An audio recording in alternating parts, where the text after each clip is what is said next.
For this trip, I stayed at the Eurostars Hotel. This is actually my second time staying at this specific hotel, and I really enjoyed my stay last time. I loved the room, so that's why I booked it again.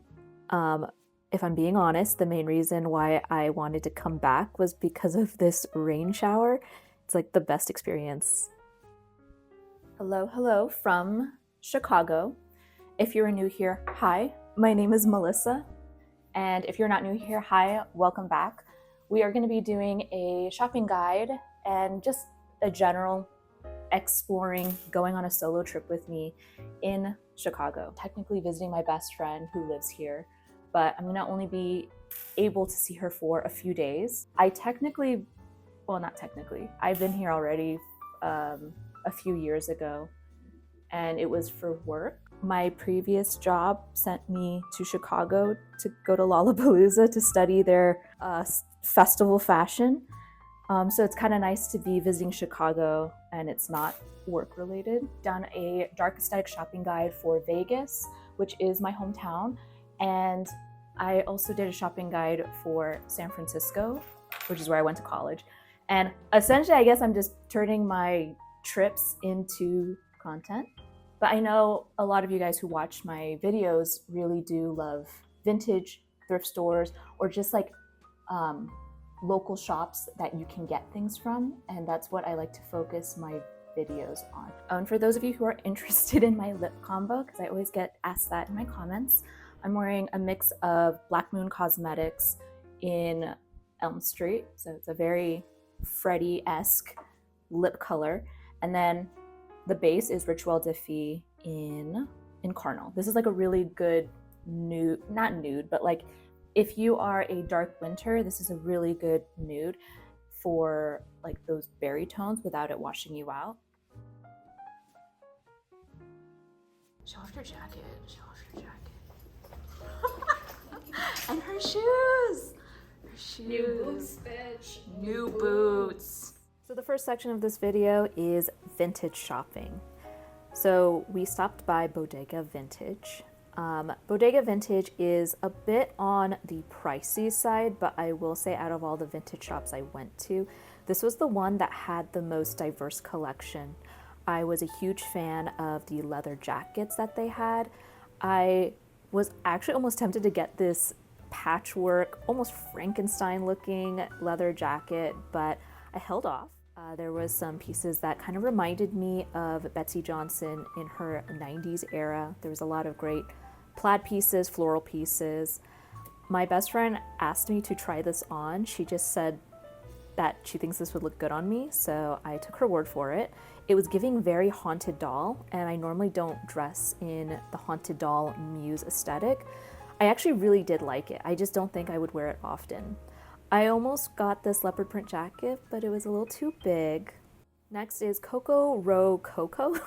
So I love this place because it was a diverse collection of books, 80s collectibles, trading cards, old stickers. I really felt like I was stepping into a time capsule of the 80s and early 90s. There was a various mix of jewelry, knickknacks, and overall, I think the collection here is super diverse, super fun. I was tempted to get some things, but overall, I had a fun time just walking around and trying on different stuff. Happy Belated Clothing is a Japanese secondhand store.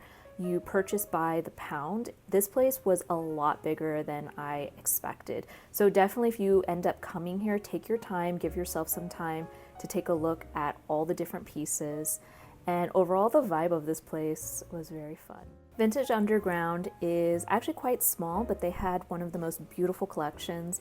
They had these gorgeous vintage negligee, lingerie slips, different nightgowns, all in different pastel colors. So if you're into haunted doll or fairy dark aesthetics, this definitely is the place for you. They only had 2 small rooms, but most of these pieces were very nice, high quality. Out of all the vintage shops I went to, I felt like Wana Vintage really catered to what is trending right now. So there was a lot of early 2000s Y2K styles. Of course, we have to stop by Crossroads. Crossroads is always affordable. This specific one in Wicker Park had a pretty good collection. I went to the Buffalo Exchange in Andersonville, found this quince dress that I always see on my Instagram ads. It's originally $64. I did end up getting it because I felt like it was half price. I also got these docks. Next up is regular shopping, souvenir shopping, etc. So at Belmont Army, they have a mix of Army surplus, Dickies, and I got to see the brand Straight to Hell in person, which I believe is a Chicago-based brand. I've been following them for a while now, so it was really nice to see their clothes in person.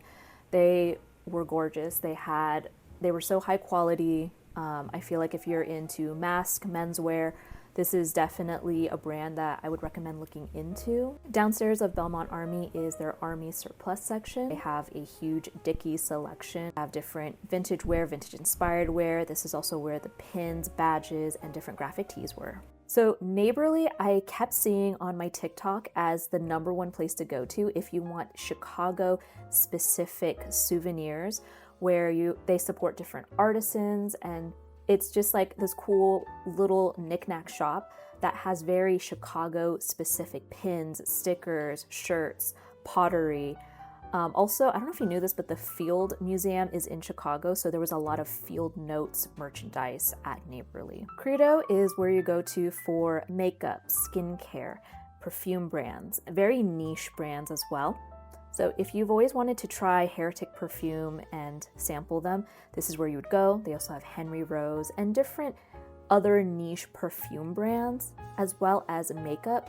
So one of my favorite brands is Rituel de Fille. So if you always wanted to try out their different blushes or lipstick, Credo is a great place to go to. Next up is the coffee section and different coffee shops that I got to go to on this trip. So first up is Candor. I really liked the atmosphere of this place. We actually ended up hanging out here for a little bit. They had a interesting selection of specialty drinks and matcha. We came kind of late, so we only got one pastry. I ordered the black sea salt iced mocha. Gonna be a little messy. It's spicy. In a good way. Next up is Wormhole Coffee. So Wormhole Coffee is kind of horror themed, 1980s, nostalgic themed, and that's also expressed in the drinks as well. Oro chocolate and coffee is probably where you would want to go to for like souvenir chocolates, high-end mochas, and matchas. I just got a pretty standard mocha. They also had these fun marshmallows that I was tempted to try. So next up is Postcard. So Postcard is a Japanese themed coffee shop. I believe they were inspired by what they're called listening bars, and they had a different selection of matcha, different fun pastries. I got their beetroot latte, and my honest reaction was recorded here. Just for an idea, I prefer my coffee really strong, and I didn't like this. It tasted like vegetable juice. I don't know what I was expecting. The egg toasty was so good. I was actually tempted to try some of their other pastries, but I was actually really full off of the egg toast. And just like its namesake, they do actually have free postcards that you can take with you. I ended up taking these two. And because it wasn't fair to just try their beetroot latte, I got a cortado like I normally do, and it was really good. On one of the days that I needed to do some work, I went to Loaves and Witches, and I spent a couple of hours here. It was really lovely being in Loaves and Witches. They were so nice here. As you can see, it is a very occult-themed coffee shop.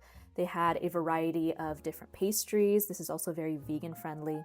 I ended up getting their Hex Your X coffee cake, as well as a cortado, which is actually my usual standard drink I get whenever I'm trying out a new coffee shop. They also have a great variety of merchandise, potions, supporting different artisans. They also had a great selection of merchandise in terms of like clothing, like t-shirts, hats, and this really cool jacket. So back in Andersonville, I went to Lost Larson. So this was another coffee shop that I actually spent a lot of time in. Lost Larson had so many good breakfast pastries as well as breakfast. I had the smoked salmon toast and of course a cortado. I really enjoyed hanging out at Lost Larson. This was actually my favorite in terms of like the coffee bean quality in itself. Because there was so much space at Lost Larson, I didn't feel like I was like overcrowded, and it felt like a really good place to work at. The understudy, which is not too far from Lost Larson, is a unique theater book themed coffee shop. So you have the bookshop and you have the coffee shop next door. Again, another great place to go to for a variety of pastries and food. I got the cortado again. Don't ask me how much coffee I drank on this trip. They also had great merchandise. I actually regret not getting any of their unique cups.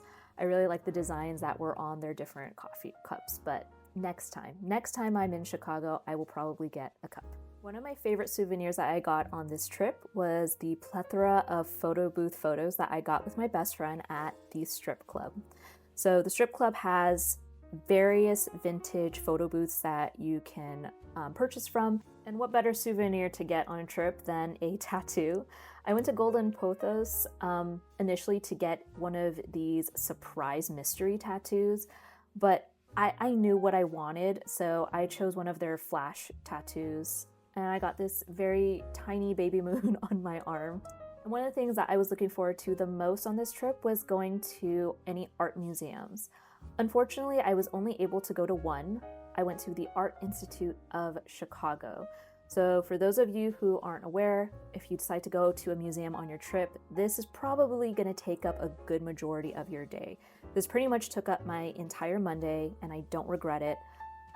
For those of you who don't know, I am a former art student. I went to an art high school and an art college. I studied traditional painting, and I have a soft spot for oil paintings, impressionism. So this was me being on cloud nine, and I really enjoyed just being here.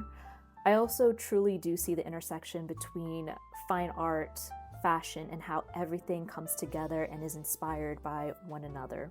Also seeing a Monet and Van Gogh in person, and my favorite artist that I got to learn about in my art history classes was kind of like seeing a celebrity for me, because you spent years learning about them, and seeing them in person is an unreal experience. I also had this idea of posing my perfume from Petals and Poison against different paintings that they remind me of, since I feel like perfume is super atmospheric and can tell a story just as a painting does. So I had fun choosing which paintings went with the different perfumes that I got from Petals and Poison. Overall, I really enjoyed going to the Art Institute, and I can't wait to come back to Chicago. Okay, so normally this is the part of the video where I show you a haul of the things that I got on my trip. But if I'm being honest, I actually didn't get a lot of stuff. Normally, I go a little crazy at vintage shops or thrift stores. Because of like the transitions that I'm going through in my life, I kind of felt like it wouldn't be a good idea to stock up on clothes. And instead, during my vacation, I focused on my souvenirs being more so memories, like going to the photo booth place with my best friend, or getting, where'd it go? There she is. Little cute moon. And not shown, but I also went to this spa called Air Baths. For obvious reasons, you can't record, but it was like the best experience that I've ever had. I've never had that kind of spa-like experience. Much needed, and I went by myself. It was so nice. It's modeled after the Roman baths. I did buy the Quince dress and the Doc Martens from Buffalo Exchange. I felt like it was just such a good deal, and I have been wearing that dress ever since it got warm, and I've been wearing those Docs almost every day. Already editing, and my outro had no sound, so this is me saying thank you for watching this whole video, and I hope you have a great week, and until next time, bye.